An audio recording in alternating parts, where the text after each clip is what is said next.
नमस्कार दोस्तों, कैसे हैं आप सभी। उम्मीद है कि आप सभी अच्छे होंगे। आपका E academy for civil services classes में स्वागत है। तो जैसा कि फ्रेंड्स आप सभी लोग जानते हैं, हम यूपीएससी प्रीलिम्स 2020 के लिए जो टेस्ट सीरीज़ लगवा रहे हैं, तो ये उसी क्रम में ये अगला सेशन है।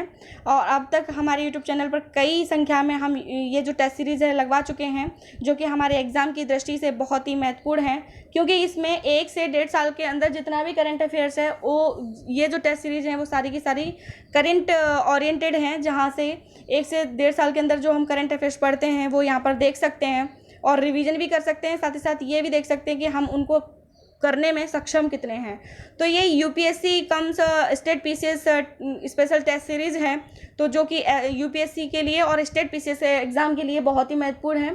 ठीक है, और वनडे एग्ज़ाम वाले भी इस टेस्ट सीरीज़ को देख सकते हैं, क्योंकि जो छोटे छोटे जो क्या कहते हैं फैक्चुअल बेस्ड क्वेश्चंस हैं वो यहाँ से देख सकते हैं। वो आपके लिए बहुत ही क्या कहते हैं आपको आसानी होगी वहाँ पर करने में।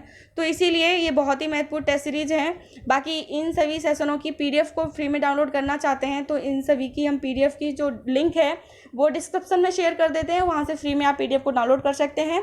बाकी जो भी सेशन रहते हैं उन्हें स्टार्टिंग से लेकर लास्ट तक ज़रूर देखा करें, क्योंकि ये एग्ज़ाम के लिए बहुत ही महत्वपूर्ण है। तो चलिए स्टार्ट करते हैं। आज का पहला क्वेश्चन है, ये जो टेस्ट सीरीज में जो दिया गया है, पहला ही क्वेश्चन देखा जाए तो ये 2019 की करंट अफेयर से रिलेटेड है। तो पहला क्वेश्चन है कि प्रधानमंत्री जन आरोग्य अभियान के संदर्भ में निम्नलिखित कथनों पर विचार करना है। तो पहला ये स्टेटमेंट है कि यह विश्व बैंक की सहायता से प्राप्त योजना है जिसमें मात्र मृत्यु दर को कम करने पर ध्यान केंद्रित किया गया है। तो ये स्टेटमेंट बिल्कुल गलत है।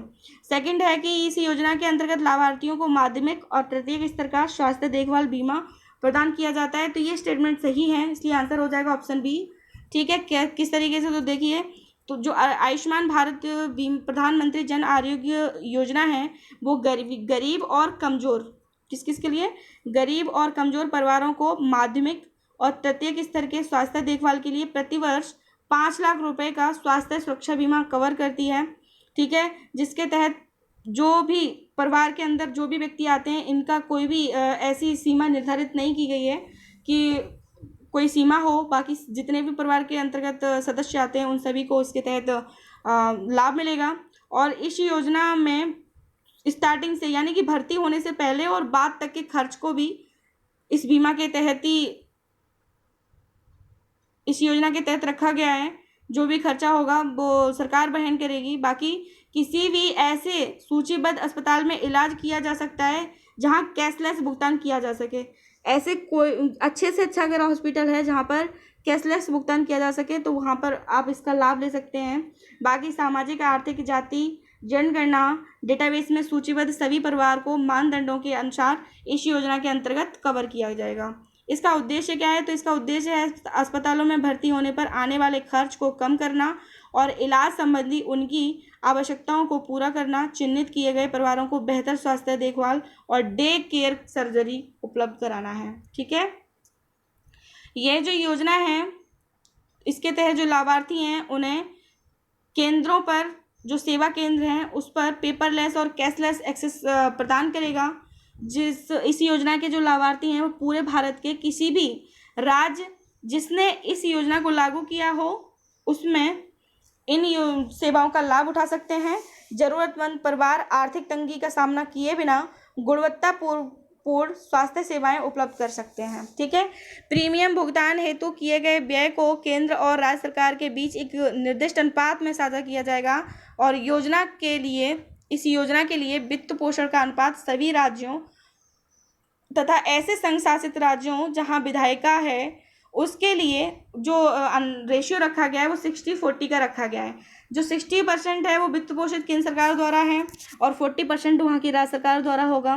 बाकी जो भी 3 हिमालय जो राज्य हैं, जम्मू कश्मीर, हिमाचल प्रदेश और उत्तराखंड, इनके लिए 90 और 10% का रेशियो रखा गया है। 90 और 10 का, यानी कि जो 90% रेशियो है वो केंद्र सरकार वहाँ पर खर्चा वहन करेगी, वहीं 10% वहाँ की राज्य सरकार करेगी। ठीक है, जबकि बिना विधायिका वाले केंद्र शासित राज्यों के लिए 100% वित्त पोषण किसके द्वारा किया जाएगा, केंद्र सरकार द्वारा किया जाएगा। ये पॉइंट बहुत ही इंपॉर्टेंट है, क्योंकि यहाँ पर 3 तरह की चीज़ों को डिस्कस किया गया है। क्या कि ऐसे राज्य जहाँ या ऐसे राज्य या ऐसे संघ शासित राज्य जहाँ विधायिका है, वहाँ पर जो रेशियो है वो 60-40 का है। और तीन जो पूर्वोत्तर राज्य के जो तीन हिमालयी राज्य हैं, जम्मू कश्मीर, हिमाचल प्रदेश और उत्तराखंड के लिए 90 और 10 का रेशियो है। और जबकि जो जहाँ पर विधायिका नहीं है उन केंद्र शासित राज्यों के लिए 100% जो वित्त पोषण है वो किसके द्वारा किया जाएगा, केंद्र सरकार के द्वारा किया जाएगा। इसीलिए ये बहुत ही महत्वपूर्ण है। और दूसरा, ये जो योजना है वो यूनिवर्सल हेल्थ कवरेज और सतत विकास लक्ष्य 3, सतत विकास लक्ष्य जो 3 है, जिसमें बेहतर स्वास्थ्य और कल्याण प्राप्त करने के लिए बात कही गई है, तो ये उसके लिए ये बेहतरी कदम साबित हो सकता है। दूसरा, अगला क्वेश्चन है कि प्रधानमंत्री स्वास्थ्य सुरक्षा योजना के संदर्भ में निम्नलिखित कथनों पर विचार करना है और देखना है कौन सा स्टेटमेंट सही है। तो फर्स्ट स्टेटमेंट है कि यह विश्व स्वास्थ्य संगठन द्वारा वित्त पोषित है, तो ये स्टेटमेंट बिल्कुल गलत है। और ये सेकंड है कि यह अत्याधुनिक स्वास्थ्य बुनियादी ढांचा स्थापित करने की परिकल्पना है, तो ये स्टेटमेंट बिल्कुल सही है। आंसर हो जाएगा ऑप्शन बी, प्रधानमंत्री स्वास्थ्य सुरक्षा योजना, जिसका उद्देश्य देश के विभिन्न हिस्सों में सस्ती स्वास्थ्य और सुविधाओं की उपलब्धता में असंतुलन को कम करना है, जिसका लक्ष्य विशेष रूप से अल्प सुविधा वाले राज्यों में गुणवत्तापूर्ण चिकित्सा शिक्षा हेतु सुविधाओं का विस्तार करना है। इस जो योजना को मंजूरी दी गई थी वो मार्च 2006 में दी गई थी, जिसके 2 घटक थे। पहला तो ये कि एम्स जैसे बड़े बड़े संस्थान इनकी स्थापना की जाए, और सेकंड ये था कि राज्य सरकारों के मौजूदा जो मेडिकल कॉलेज हैं उनका उन्नयन किया जाए। ठीक है, तो इस योजना को स्वास्थ्य और परिवार कल्याण मंत्रालय के तत्वाधान पर केंद्रीय क्षेत्र की एक योजना है। यह विश्व स्वास्थ्य संगठन द्वारा वित्त पोषित नहीं है, बल्कि ये किसकी योजना है, ये स्वास्थ्य और परिवार कल्याण मंत्रालय की योजना है। चलिए बढ़ते अगले क्वेश्चन की तरफ। तो अगला क्वेश्चन है कि निम्नलिखित में से किन बीमारियों को मिशन इंद्रधनुष के अंतर्गत कवर किया गया है। तो बीमारी ये देखना है कौन सा सही है। तो धनुष स्तंभ को बिल्कुल मिशन इंद्रधनुष के तहत देखा गया है। पोलियो को भी देखा गया है, लेकिन एड्स को नहीं देखा गया है, खसरा को देखा गया है। इसलिए यहाँ पर ये 3 बीमारियाँ हैं उनको डिस्कस किया गया है, यानी कि एड्स को छोड़कर ये बाकी तीनों जो बीमारियाँ हैं वो मिशन इंद्रधनुष के तहत रखी गई हैं। बाकी कुल जो 7 बीमारियाँ हैं वो मिशन इंद्रधनुष के तहत आती हैं। तो चलिए आगे डिस्कस करते हैं। आपको बता दें, जो मिशन इंद्रधनुष है, इंद्रधनुष के 7 रंगों का चित्रण करता है, जिसका उद्देश्य वर्ष 2020 तक 7 बीमारियों के खिलाफ टीकाकरण में उन बच्चों को भी शामिल करना था जो कार्यक्रम के तहत टीके से वंचित रह गए हों। ठीक है, इन बीमारियों में जो शामिल हैं वो हैं गलघोंटू, यहाँ पर बात की गई 7 बीमारियों की। ठीक है, और इस जो बीमारी में जो शामिल हैं वो हैं काली खांसी, गलघोंटू, धनुस्तंभ, पोलियो, टीबी, खसरा और हेपेटाइटिस, जबकि यहाँ पर एड्स का वर्णन नहीं किया गया है। इसे WHO और यूनिसेफ, रोटरी इंटरनेशनल और अन्य दाता भागीदारों के तकनीकी समर्थन के साथ स्वास्थ्य परिवार कल्याण मंत्रालय के तहत लागू किया गया है इस योजना को। अगला क्वेश्चन है कि कायाकल्प का उद्देश्य क्या है। तो कायाकल्प का उद्देश्य फर्स्ट है कि सार्वजनिक स्वास्थ्य देखभाल संस्थानों में स्वच्छता और सफाई को बढ़ावा देना, तो यही इसका स्टेटमेंट सही है। और बाकी गैर निष्पादित परिसंपत्तियों से निपटने के लिए सार्वजनिक क्षेत्र के बैंकों, बिल्कुल यहाँ पे ये तो बिल्कुल भी इससे संबंध नहीं है। स्वदेशी ये भी नहीं है, साइंस टेक से भी नहीं, कृषि क्षेत्र में तो ये कृषि से भी नहीं है। तो ये जो कायाकल्प है वो स्वास्थ्य से संबंधित है। तो आप ये भी देख सकते हैं कि ये कायाकल्प स्वास्थ्य से संबंधित है। बाकी अगर नाम भूल जाते हैं तो कोई दिक्कत नहीं। बाकी सार्वजनिक स्वास्थ्य देखभाल संस्थान इसका उद्देश्य है। तो चलिए आगे डिस्कस करते हैं। तो ये बता दें आपको, सार्वजनिक स्वास्थ्य केंद्रों में स्वच्छता, सफाई, संक्रमण नियंत्रण और नियंत्रण संबंधी प्रथाओं को बढ़ावा देने के लिए कायाकल्प नामक एक पहल शुरू की गई, जिसके अंतर्गत सार्वजनिक स्वास्थ्य सुविधाओं का मूल्यांकन किया जाएगा और ऐसी सार्वजनिक स्वास्थ्य सुविधाओं और स्वच्छता एवं संक्रमण नियंत्रण के मानकों पर अनुकरणीय प्रदर्शन करती हैं जो पुरस्कार तथा प्रशस्ति पत्र प्रदान किया जाएगा। इसके तहत 5 पुरस्कार दिए जाएंगे। उनमें शामिल हैं फर्स्ट की प्रत्येक राज्य के 2 सर्वश्रेष्ठ जिला अस्पताल, सेकंड प्रत्येक जिले में 2 सर्वश्रेष्ठ सामुदायिक स्वास्थ्य केंद्र, प्रत्येक जिले में 1 प्राथमिक स्वास्थ्य केंद्र, इनको शामिल किया गया, इनको पुरस्कार दिए जाते हैं। बाकी अगला क्वेश्चन है कि स्वदेश दर्शन योजना के संदर्भ में ये विचार करना है और देखना है कौन सा स्टेटमेंट सही है। फर्स्ट है कि इसे भारत सरकार के पर्यटन मंत्रालय द्वारा लागू किया गया है। तो ये स्टेटमेंट बिल्कुल सही है। सेकंड है कि इस योजना के तहत पर्यटन स्थल आध्यात्मिक और विरासत विषयों पर आधारित हैं, तो ये भी स्टेटमेंट सही है। दोनों स्टेटमेंट सही है। ऑप्शन इसका आंसर सी हो जाएगा। आपको बता दें, पर्यटन मंत्रालय ने 2014-15 में देश में थीम आधारित पर्यटक सर्किट के एकीकृत विकास के लिए स्वदेश दर्शन योजना की शुरुआत की थी। यह जो योजना है वो 100% केंद्र सरकार द्वारा वित्त पोषित है। किसके द्वारा? केंद्र सरकार द्वारा। इसका उद्देश्य केंद्र और राज्य सरकारों की अन्य योजनाओं के साथ समाभिरूपता प्राप्त करना और निगमित सामाजिक दायित्व के माध्यम से वित्त पोषण करना है। इस योजना के तहत विकास के लिए 13 विषयगत सर्किटों की पहचान की गई, जिसमें पूर्वोत्तर भारत सर्किट, बौद्ध सर्किट, हिमालय सर्किट, तटीय सर्किट, कृष्णा सर्किट, रेगिस्तान सर्किट, जनजाति सर्किट, इको सर्किट, वन जीवन सर्किट, ग्रामीण सर्किट, आध्यात्मिक सर्किट और रामायण सर्किट, धरोहर सर्किट। ये बहुत ही महत्वपूर्ण जो ये था एग्जाम के लिए, बहुत ही महत्वपूर्ण है ये कि कितने सर्किट हैं, इन सभी को इसके तहत रखा गया है। तो 13 को रखा गया है, जिसका उद्देश्य क्या है कि पर्यटन को आर्थिक विकास और रोजगार सृजन के लिए एक बड़े वाहक के रूप में स्थापित करना। सेकंड, भारत को वैश्विक ब्रांड तथा एक विश्व स्तरीय पर्यटन गंतव्य के रूप में बढ़ावा देना। विविध विषयगत सर्किटों एवं तीर्थ स्थलों में विश्व स्तरीय बुनियादी ढांचे का विकास करना, ये इसके उद्देश्य हैं। इस उद्देश्य में से एक है। और सेकंड नेक्स्ट है कि विभिन्न उत्पादों में व्यापक दायरे की पूर्ण क्षमता को प्रदर्शित करना। पर्यटन के प्रति आकर्षण को बढ़ाने के लिए समग्र पर्यटन जानकारी उपलब्ध कराना। ठीक है। जवाबदेह पर्यटन पहल एक निर्वहनीय, एक समावेशी तरीके से स्थानीय समुदायों, गरीबोन्मुखी दृष्टिकोण की सक्रिय भागीदारी है। अगले क्वेश्चन की बात करते हैं। तो राष्ट्रीय माध्यमिक शिक्षा अभियान, इसके संदर्भ में निम्नलिखित कथनों पर विचार करना और देखना कौन सा स्टेटमेंट सही है। तो इसका उद्देश्य तृतीय शिक्षा तक पहुंच को बढ़ावा देना है, तो ये स्टेटमेंट बिल्कुल गलत है। सेकंड है कि यह सभी के लिए मुफ्त माध्यमिक शिक्षा का प्रावधान करता है, तो ये भी स्टेटमेंट गलत है। आंसर हो जाएगा ऑप्शन डी। आपको बता दें, राष्ट्रीय माध्यमिक शिक्षा अभियान भारत की एक फ्लैगशिप योजना है, जिसकी शुरुआत 2009 में माध्यमिक शिक्षा तक पहुंच प्रदान करने की और उसकी गुणवत्ता में सुधार करने के लिए की गई थी। कब स्टार्ट की गई थी? इस योजना को 2009 में किया गया था, जिसका कार्यान्वयन मानव जनशक्ति सृजन करने और समानता बढ़ाने, तीव्र गति से विकास हेतु पर्याप्त स्थितियां उपलब्ध कराने के साथ साथ भारत में सभी को गुणवत्तापूर्ण जीवन प्रदान कराने के लिए किया गया था। यह बहुपक्षीय संगठनों, गैर सरकारी संगठनों, सलाहकारों, परामर्शदाताओं, अनुसंधान एजेंसियों, संस्थाओं सहित अधिकांश स्टेक होल्डरों से सहायता प्राप्त करता है, जिसका उद्देश्य सभी माध्यमिक स्कूलों में निर्धारित मानदंडों को अपनाकर माध्यमिक स्तर पर दी जा रही शिक्षा की गुणवत्ता में सुधार करना है। लैंगिक, सामाजिक, आर्थिक निःशक्तता संबंधी बाधाओं को समाप्त करना। 2020 तक छात्रों की स्कूल में उपस्थिति बनाए रखने हेतु सुविधाओं में वृद्धि करना और इन सुविधाओं की उपलब्धता सभी के लिए सुनिश्चित करना।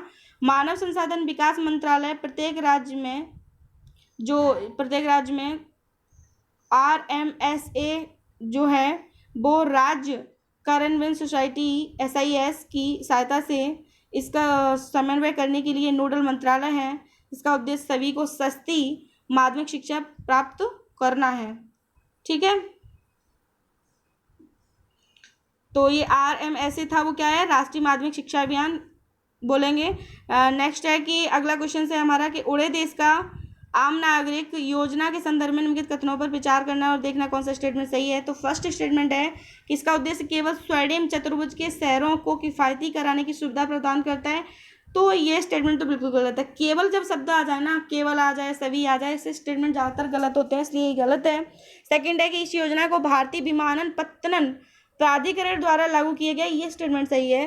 तो आपको बता दें, जो उड़ान योजना है, उड़ान देश में क्षेत्रीय विमानन बाजार को विकसित करने की दिशा में एक नवोन्मेषी कदम है।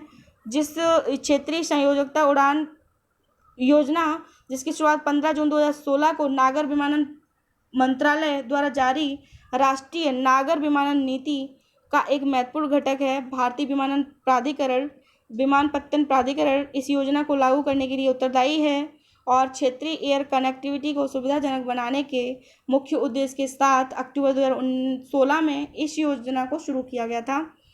इसी योजना के तहत ऑपरेटर उन मार्गों पर जहां अभी तक कनेक्टिविटी नहीं है संचालन शुरू कर सकते हैं। ठीक है, बाकी यह वैश्विक स्तर पर अपनी तरह की पहली योजना है जो 800 किलोमीटर की दूरी वाले क्षेत्रीय मार्गों पर सस्ती, आर्थिक रूप से व्यवहार और लाभप्रद उड़ानों को बढ़ावा देगी ताकि आम आदमी बहनी कीमत पर हवाई यात्रा कर सके।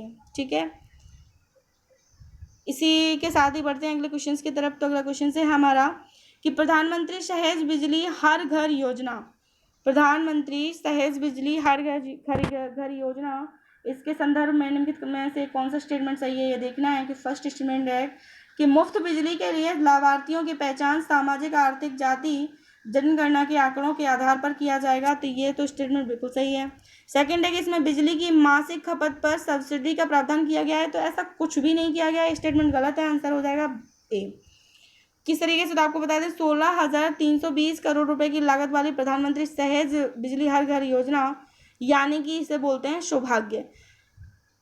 इसका उद्देश्य अंतिम छोर तक कनेक्टिविटी सुनिश्चित करते हुए सभी घरों में बिजली पहुंचाना और ग्रामीण एवं शहरी क्षेत्रों के सभी गैर विद्युतीकृत घरों में बिजली कनेक्शन सुलभ कराना है ताकि देश में सभी घरों में बिजली पहुंचाने का लक्ष्य हासिल किया जा सके। पहला तो ये है। ठीक है, अब योजना से क्या अपेक्षित है, तो आपको बताते हैं रोशनी के लिए केरोसिन का प्रयोग न करने से पर्यावरण में सुधार होगा, शैक्षिक गतिविधियों में प्रगति देखी जाएगी, उत्तम स्वास्थ्य सेवाएं देखी जाएंगी, रेडियो, टेलीविज़न और मोबाइल द्वारा बेहतर संपर्क हो सकेगा, है ना, आर्थिक गतिविधियों और रोजगार में वृद्धि, विशेष रूप से महिलाओं सहित सभी के लिए जीवन स्तर में सुधार बढ़ेगा। इसके तहत राज्यों और केंद्र सरकारों से 60% अनुदान मिलेगा राज्यों को, और राज्य अपने कोष से 10% धन खर्च करेंगे और 30% राशि जो है वो बैंक के बतौर बैंक ऋण के रूप में अदा करेगी। तो ये मतलब इस तरीके की ये जो योजना है वो क्या कहते हैं, केंद्र सरकार, राज्य सरकार और बैंक ऋण के रूप में प्राप्त कर सकते हैं। तो 30% का रेशियो बैंक से है ना। तो ये बहुत ही महत्वपूर्ण था। बाकी इस राज्य को योजना का 85% अनुदान केंद्र सरकार देगी, राज्य सरकार अपने पास से केवल 5% धन देगी, बाकी 10% जो है ना बैंक से कर्ज लेने के लिए होगा। कितना? 10%। ठीक है, तो सभी 3.5 करोड़ निर्धन परिवार को बिजली कनेक्शन प्रदान किए जाएंगे जिनके पास अभी कनेक्शन नहीं है। इस योजना का लाभ गांव के साथ साथ शहर के लोगों को भी मिलेगा। मुफ्त में बिजली कनेक्शन गरीबी परिवारों को प्रदान किए जाएंगे, गरीब परिवारों को। बाकी बिजली कनेक्शन के लिए 2011 की सामाजिक, आर्थिक, जाति जनगणना के आधार पर बिजली कनेक्शन दिए जाएंगे। जो लोग इस जनगणना में शामिल नहीं हैं उन्हें 500 रुपये में कनेक्शन दिया जाएगा। इस राशि को 10 किस्तों में वसूला जाएगा। किसमें? 10 किस्तों में। बाकी चलिए बढ़ते हैं अगले क्वेश्चन की तरफ। तो अगला क्वेश्चन है कि अटल नवाचार मिशन के संदर्भ में निम्नलिखित कथनों पर विचार करना है और देखना कौन सा स्टेटमेंट सही है। कि इसका उद्देश्य अटल टिंकरिंग लैब्स में तकनीकी चुनौतियों का समाधान करने के लिए स्कूली छात्रों हेतु एक मंच तैयार करना है। तो ये तो स्टेटमेंट बिल्कुल सही है। सेकंड है कि यह जो मिशन है इस मिशन को public private partnership PP model के माध्यम से लागू किया गया है। तो ये स्टेटमेंट बिल्कुल गलत है ना। तो आपको बता दें जो अटल नवाचार मिशन है वो देश में नवाचार और उद्यमिता की संस्कृति को बढ़ावा देने के लिए भारत सरकार द्वारा की गई एक प्रमुख पहल है और नीति आयोग के द्वारा अटल नवाचार मिशन के तहत एक ऐसी संयोगात्मक पारतंत्र की परिकल्पना की गई है जिसके तहत विद्यार्थी, शिक्षक, मार्गदर्शक, औद्योगिक साझेदार आपस में सहयोग कर नवाचार को सुविधाजनक बनाएंगे। वैज्ञानिक सोच के साथ ही साथ बच्चों में उद्यमिता की भावना को भी बढ़ावा देंगे और आने वाले समय में राष्ट्र निर्माण में भी ये सफलतापूर्वक योगदान कर सकेंगे। ठीक है, इसका उद्देश्य क्या है? तो इसका उद्देश्य है देश में नवाचार पारितंत्र पर नजर रखना, नवाचार पारितंत्र में क्रांतिकारी परिवर्तन लाने के लिए एक छत्र बृहद संरचना को सृजित करना ताकि विभिन्न कार्यक्रमों के जरिए समूचे नवाचार चक्र पर विशिष्ट छाप छोड़ी जा सके। अटल टिंकरिंग लेबोरेटरीज, अन्वेषकों और अटल इनक्यूबेशंस केंद्र का सृजन करने में साथ साथ पहले से ही स्थापित इनक्यूबेशन केंद्रों को आवश्यक सहायता मुहैया कराती है ताकि नवाचारों को बाजार में उपलब्धता कराकर इन नवाचार से जुड़े उद्यमों की स्थापना किया जाना सुनिश्चित हो सके। बाकी अटल इनोवेशन मिशन का उद्देश्य तकनीकी चुनौतियों को हल करने के लिए अविकलनात्मक सोच, अनुकूल शिक्षा, शारीरिक संगठन जैसे कौशल विकसित करने के लिए स्कूलों में अटल टिंकरिंग प्रयोगशालाओं की स्थापना करना है। ठीक है, तो यहाँ पर दो योजनाओं को हमने डिस्कस किया। चलिए बढ़ते हैं अगले क्वेश्चन की तरफ। तो राष्ट्रीय धरोहर विकास एवं संवर्धन योजना हृदय, इसके संदर्भ में निम्नलिखित कथनों पर विचार करना है कि इस योजना को पर्यटन मंत्रालय द्वारा मंत्रालय के तत्वावधान पर शुरू लागू किया गया है। तो ये तो स्टेटमेंट बिल्कुल गलत है। इसका उद्देश्य बद्रीनाथ, द्वारकापुरी और रामेश्वरम में डिजिटलीकृत आधारित संरचना का विकास करना, ये भी स्टेटमेंट गलत है। दोनों स्टेटमेंट गलत है, आंसर हो जाएगा डी। अब आपको बता दें, जो केंद्रीय शहरी विकास मंत्रालय ने देश की विपुल सांस्कृतिक विरासत के संरक्षण और पुनरुत्थान के लिए राष्ट्रीय धरोहर विकास और संवर्धन योजना यानी कि हृदय के तहत राष्ट्रीय धरोहर शहर विकास की शुरुआत की। इस योजना का सारा व्यय केंद्र सरकार द्वारा वहन किया जाएगा। इसके तहत 12 भारतीय शहरों अमृतसर, अजमेर, अमरावती, बादामी, द्वारका, गया, कांचीपुरम, मथुरा, पुरी, वाराणसी, बेलंकन्नी और वारंगल को चिन्हित किया गया है। हृदय का जो उद्देश्य है विरासती स्थलों को समेकित, समावेशी और सतत विकास करना है। इसके तहत केवल स्मारकों के रखरखाव पर ही नहीं जोर दिया जाएगा, बल्कि वहाँ के नागरिकों और पर्यटन और स्थानीय व्यवसायों समेत पूरे इकोसिस्टम को बढ़ावा दिया जाएगा। ठीक है, तो यहाँ पर्सनल कोई उससे रिलेटेड नहीं था। तो चलिए स्टार्ट करते हैं अगले क्वेश्चन को। तो अगला क्वेश्चन है कि यहाँ पर योग में दिए हैं और देखना है इसमें से कौन सही सुमेलित है। राष्ट्रीय जलमार्ग दिए हैं और विस्तार दिया है। तो राष्ट्रीय जलमार्ग 1 प्रयाग से हल्दिया तक, क्या ये सही है? तो ये सही सुमेलित है। बाकी सेकंड है कि राष्ट्रीय जलमार्ग 2 सादिया धुबरी तक है, विस्तृत है, तो ये भी सही है। थर्ड है कि राष्ट्रीय जलमार्ग कोट्टापुरम कोल्लम तक विस्तृत है, तो ये भी सही है। तीनों यहाँ पर युग्म सही है। अब आपको बता दें, इसको जो हम ना ऐसे डिस्कस कर लेते हैं और ये एग्जाम के लिए, हर एक एग्जाम के लिए बहुत ही महत्वपूर्ण है। ये तीनों के तीनों जो जलमार्ग हैं वो आपको बता दें। जो राष्ट्रीय जलमार्ग 1 है वो प्रयागराज और हल्दिया के बीच गंगा नदी 1220 किलोमीटर। इस मार्ग को विकासात्मक उद्देश्यों के लिए 3 भागों में विभाजित किया गया है। हल्दिया फरक्का जिसमें 560 किलोमीटर क्षेत्र आता है, फरक्का से पटना जिसमें 460 किलोमीटर क्षेत्र आता है, पटना से प्रयाग जिसमें 600 किलोमीटर क्षेत्र आता है। इनको इस तरीके से विकसित किया गया है। वहीं अगर राष्ट्रीय जलमार्ग 2 की बात करते हैं तो ब्रह्मपुत्र नदी शादिया और धुबरी के बीच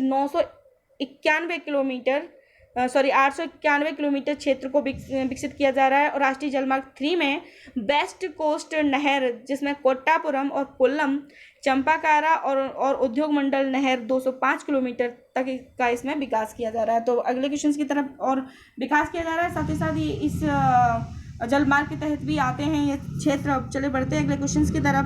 तो अगला क्वेश्चन है कि प्रधानमंत्री कृषि सिंचाई योजना, इसके संदर्भ में निम्नलिखित कथनों पर विचार करना है और देखना है कौन सा स्टेटमेंट सही है। तो फर्स्ट है कि यह जल संसाधन, नदी विकास और गंगा कायाकल्प मंत्रालय द्वारा प्रशासित है, तो ये स्टेटमेंट बिल्कुल सही है।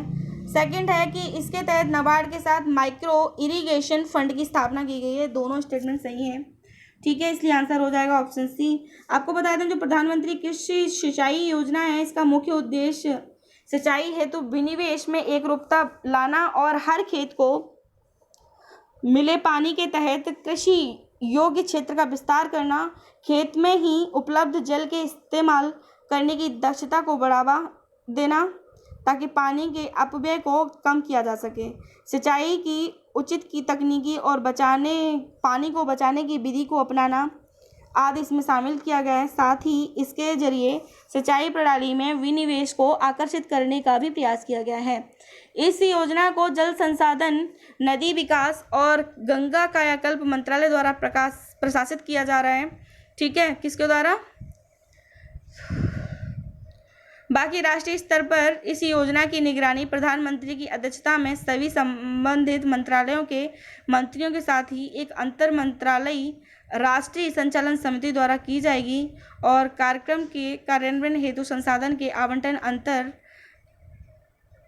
मंत्रालयी समन्वय, निगरानी और प्रदर्शन के आकलन के लिए नीति आयोग के उपाध्यक्ष की अध्यक्षता में एक राष्ट्रीय कार्यकारी समिति गठित की जाएगी।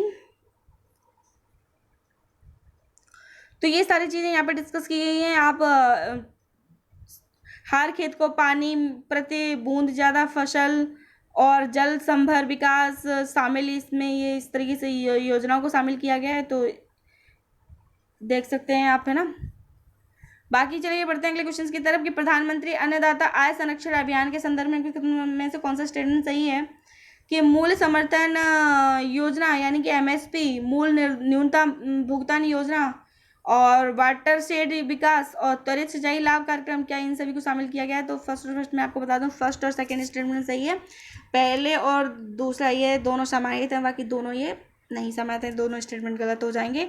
सरकार की जो किसान अनुकूलन पहलों को बढ़ावा देने के साथ साथ अन्नदाता के प्रति अपनी जवाबदेही को ध्यान में रखते हुए केंद्रीय मंत्रिमंडल ने एक नई समग्र योजना प्रधानमंत्री अन्नदाता आय संरक्षण अभियान को मंजूरी दी और यही योजना यह किसानों की आय के संरक्षण की दिशा में भारत सरकार द्वारा उठाया गया एक असाधारण कदम है, जिससे किसानों के कल्याण हेतु किए जाने वाले कार्यों में अत्यधिक सफलता मिलने की आशा है। इसका उद्देश्य किसानों को उनकी उपज का उचित मूल्य दिलाना, जिसकी घोषणा वर्ष 2018 में केंद्रीय बजट में की गई थी। इस योजना की जो पीएम आशा है, ये इसका एक प्रमुख घटक है। नई समग्र योजना में किसानों की उपज के लिए उचित मूल्य सुनिश्चित करने की व्यवस्था शामिल की गई है और इसके अंतर्गत प्रमुख 3 घटक हैं, जो है मूल समर्थन योजना, मूल न्यूनतम भुगतान योजना और निजी खरीद और स्टॉकिस्ट योजना।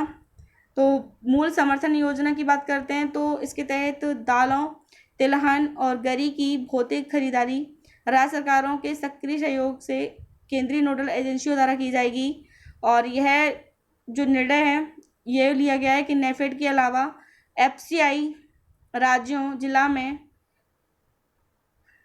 पीएसएस परिचालन की जिम्मेदारी संभालेगा। बाकी खरीद पर होने वाले व्यय, खरीद के दौरान होने वाले नुकसान को केंद्र सरकार मानकों के मुताबिक वहन करेगी। ये तीनों की तीनों ये योजनाएं हैं, इन्हें हम पहले भी कई बार डिस्कस कर चुके हैं, तो आप देख सकते हैं यहाँ पर डिस्कस करना है मूल न्यूनतम भुगतान योजना को। तो ये वही आपको पता है कि इस पर रेट को कम करना, इन सारी चीज़ों को ही देखा जाता है। यहाँ पर इन सारी चीज़ों को यहाँ पर देख सकते हैं। चलिए बढ़ते हैं अगले क्वेश्चन की तरफ, ठीक है। तो अगला क्वेश्चन है कि लघु कृषक कृषि व्यापार संघ के संदर्भ में कितनों पर विचार करना है, देखना कौन सा स्टेटमेंट सही है। तो फर्स्ट है कि यह राष्ट्रीय कृषि बाजार इलेक्ट्रॉनिक ट्रेडिंग का कार्यान्वयन करता है। सेकंड है यह खाद्य प्रसंस्करण उद्योग मंत्रालय के तत्वाधान में है। तो इसका जो फर्स्ट स्टेटमेंट है वो तो सही है, बाकी सेकंड गलत है। किस तरीके से तो मैं आपको बता दूं, जो लघु कृषक कृषि व्यवसाय संघ है भारत सरकार की के कृषि सहयोग और किसान कल्याण मंत्रालय द्वारा प्रोत्साहित एक स्वायत्त सोसाइटी है और इसे वर्ष 1994 में 1860 के सोसाइटी पंजीकरण अधिनियम 21 के तहत पंजीकृत किया गया था, ठीक है।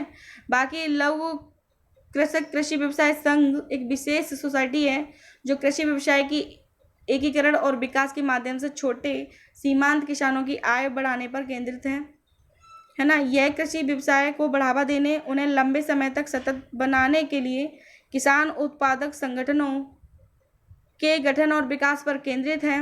यह कार्यशील पूंजी की उपलब्धता और व्यावसायिक गतिविधियों के विकास में सुधार के लिए किसान उत्पादक संगठन को इक्विटी अनुदान एवं क्रेडिट गारंटी फंड योजना जैसी योजनाएं प्रदान करता है, ठीक है। यह राष्ट्रीय कृषि बाजार ई-नेम प्लेटफॉर्म को लागू करता है, जिसका उद्देश्य किसानों, आपको पता ही है, हमने बताया अभी कुछ पहली टेस्ट सीरीज में कि जिसके तहत आपको पता है कि उनकी उपज का अधिक मूल्य प्रदान करने के लिए, साथ ही कृषि उत्पादों के लिए एकल और एकीकृत बाजार का उपलब्ध कराना है ई नैम, यही है। और बढ़ते हैं अगले क्वेश्चन की तरफ। तो निम्न में से कौन सी राष्ट्रीय कृषि बाजार योजना की विशेषताएं हैं, ई नेम की विशेषताएं? तो फर्स्ट है कि कृषि उपजों की कीमत का निर्धारण करने के लिए ई नीलामी प्लेटफॉर्म का निर्माण किया गया, तो ये स्टेटमेंट तो बिल्कुल सही है। सेकंड है कि एकल लाइसेंस से उपलब्ध कराना और सभी राज्यों में मान्य होगा ये, तो ये भी सही है। थर्ड है कि एक ही स्थान पर बाजार शुल्क भुगतान, ये भी सही है। तो तीनों के तीनों स्टेटमेंट सही है, इसलिए आंसर हो जाएगा ऑप्शन सी। अब बढ़ते हैं अगले क्वेश्चन की तरफ। तो अगला क्वेश्चन है हमारा कि निम्नलिखित में से कौन न्यूनतम समर्थन मूल्य एमएसपी के लिए सिफारिश करता है? तो कृषि लागत और मूल्य आयोग, तो यही सही है। नीति आयोग इसमें गलत, बाकी सभी गलत है, फर्स्ट सही है। ठीक है। अगला क्वेश्चन है कि राष्ट्रीय गोकुल मिशन के संदर्भ में निम्न में से कौन सा कथन सही है, ये देखना है। तो ये ग्रामीण विकास मंत्रालय द्वारा कार्यान्वित किया जा रहा है। इसका उद्देश्य स्वदेशी नस्लों को वैज्ञानिक तरीके से विकसित करना है, तो इसमें सेकंड वाला तो स्टेटमेंट सही है, बाकी पहले वाला स्टेटमेंट जो है ना वो गलत है। ठीक है। और अगले क्वेश्चन की बात करते हैं। तो छोटे किसानों एवं भूमिहीन खेतिहर मजदूरों हेतु सहायता योजना कालिया के संदर्भ में निम्नलिखित में से कौन सा स्टेटमेंट सही है? तो फर्स्ट है कि छोटे और बड़े दोनों प्रकार के किसान इस योजना के लिए पात्र हैं। सेकंड, इसमें छोटे किसान और भूमिहीन खेतिहर मजदूरों के लिए जीवन बीमा शामिल किया गया है, तो ये जो है ना सेकंड वाला स्टेटमेंट तो सही है, बाकी फर्स्ट वाला गलत है। आंसर हो जाएगा ऑप्शन बी। आपको बता, उड़ीसा सरकार ने छोटे किसानों एवं भूमिहीन खेतिहर मजदूरों के लिए एक सहायता योजना कालिया, इसकी शुरुआत की थी। ठीक है।